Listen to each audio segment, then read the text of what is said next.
You know my next guest from such films as Birdie, Any Given Sunday, and Full Metal Jacket. His latest project is Flowers for Algernon, which airs this Sunday on CBS. Please welcome Matthew Modine.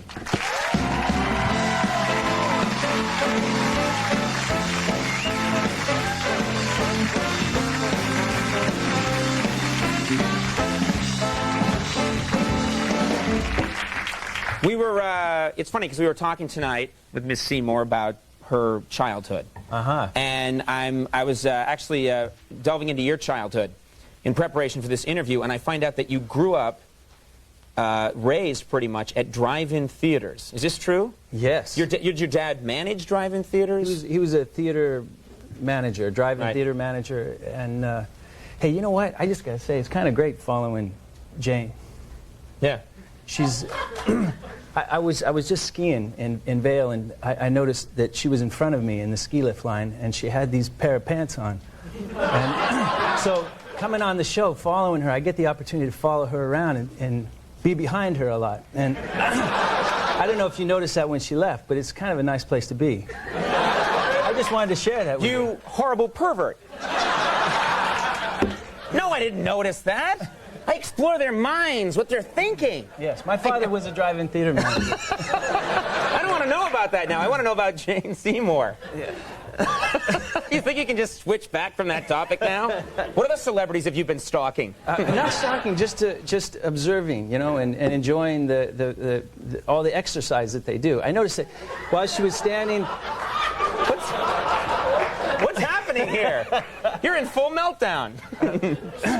No, she's a very pleasant woman. She is a very pleasant woman. Yes. Yeah. She does these exercises while she's standing in the ski lift line. No, she doesn't. Yeah, she flexes. I think it's to keep the muscles warm.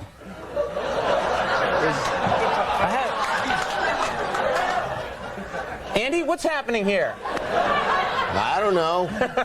She flexes one buttock at a time or both buttocks? How does it work? At the same time. Okay, interesting. It is interesting. I think she's still back there. I bet we could get her to come back out and show you. Is she here? She's not here? Not here. Well, I'm being told she's not here, but she'll have a nice treat when her friends told her what you said. She'll be very surprised. My father was a drive-in theater manager. Forget it, buddy. I'm not going back to that. No, he was a drive-in movie theater. He was. Guy. God rest his soul. Yeah. And so what's that like? You grow up at a drive-in theater. I mean, what kind of things do you do when you're a kid, and that's where your dad works, and that's where you live? You live there. Well, yeah. It was a wonderful place to get a kind of a simple sex education, because on the back rows... You have a one-track mind, my friend. Really, it was I feel I could ask you about just about anything. Have you been to Antarctica? Yes, I have. There's a lingerie store in Antarctica. It was that damn dog, you know, that you had. He was that dog. I don't know what you're talking about. The dog that was on when your show started. Yeah, we just a simple report on the Westminster Dog Show.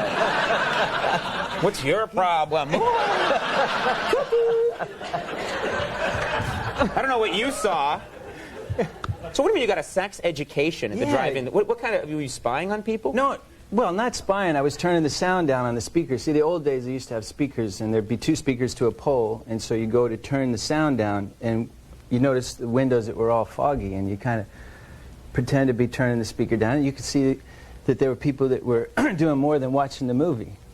You see? Right. And so they'd be doing that, and then they'd look and they'd see Matthew Modine peering through.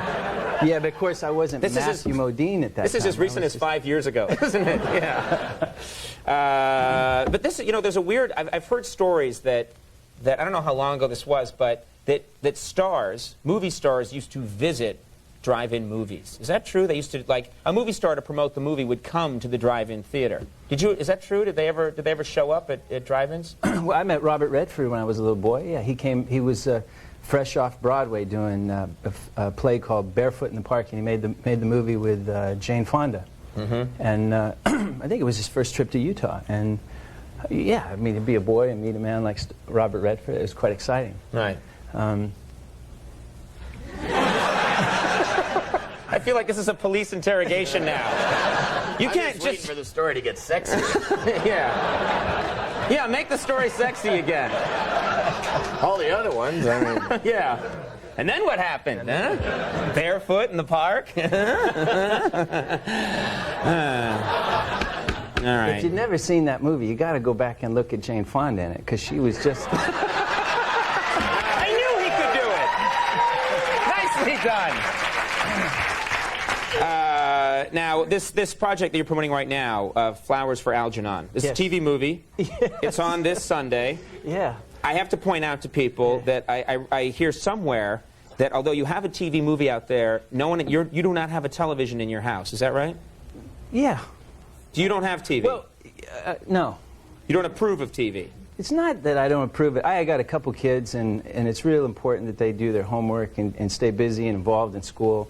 But they'll miss the Westminster Dog Show piece that we showed tonight. They are, thank goodness. They're not going to see that. And they won't see this embarrassing display that their father has made on your show. What are you talking about? No, it's all good. It's all been in the theme. I like it when the conversation has a theme, and Buddy's, yours has a theme.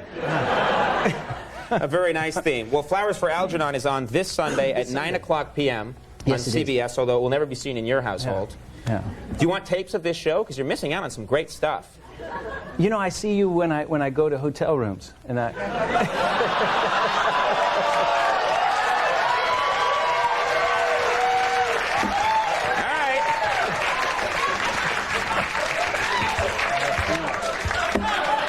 I sort of feel like I've dug myself a little hole. Yep, and I think this is as good a time as any to say, Matthew Modine, thank you so much for being here.